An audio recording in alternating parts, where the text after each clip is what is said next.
घने वन के बीचों बीच एक शांत झील थी।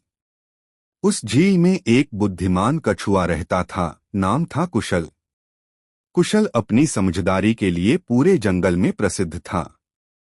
उसी जंगल में एक चालाक लोमड़ी भी रहती थी, चंपा। वह दूसरों को धोखा देकर अपना काम निकालने में माहिर थी।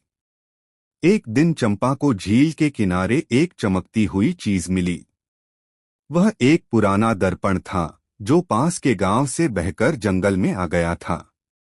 चंपा ने जब उसमें अपना चेहरा देखा तो चौंक गई। अरे, ये कौन सुंदर रानी है? उसे समझ में आया कि यह उसका ही प्रतिबिंब है। तभी उसके मन में एक शैतानी योजना आई। झूठ का खेल। अगले दिन चंपा पूरे जंगल में घूमने लगी। वह शेर के पास गई और बोली, महाराज, झील में एक रहस्यमय राक्षस आ गया है। वह आपसे भी अधिक शक्तिशाली है। शेर क्रोधित हो गया। मुझसे शक्तिशाली? कौन है वह? चंपा उसे दर्पण के पास ले गई। शेर ने जब पानी में अपना प्रतिबिंब देखा तो उसे लगा कि सचमुच कोई दूसरा शेर है। वह गरजा और प्रतिबिंब भी गरजा। शेर डरकर पीछे हट गया। अब जंगल में खबर फैल गई कि झील में एक भयानक राक्षस रहता है। कुशल की शंका। कछुआ कुशल ने यह सुना तो उसे विश्वास नहीं हुआ। वह धीरे धीरे झील के पास पहुंचा और ध्यान से दर्पण को देखा।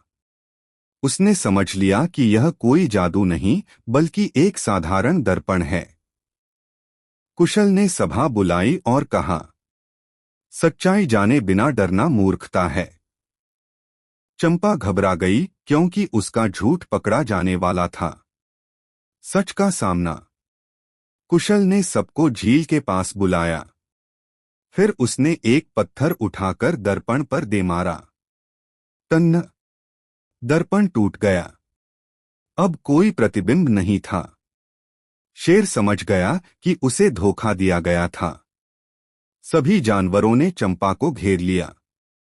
चंपा शर्मिंदा होकर बोली, मुझे क्षमा कर दीजिए। मैंने अपने लाभ के लिए झूठ बोला। शेर ने कहा, जो दूसरों को डराकर लाभ उठाता है उसका अंत अपमान में ही होता है।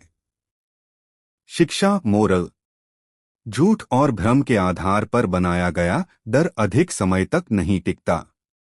सत्य और समझदारी ही असली शक्ति है। Please like, share and subscribe our YouTube channel.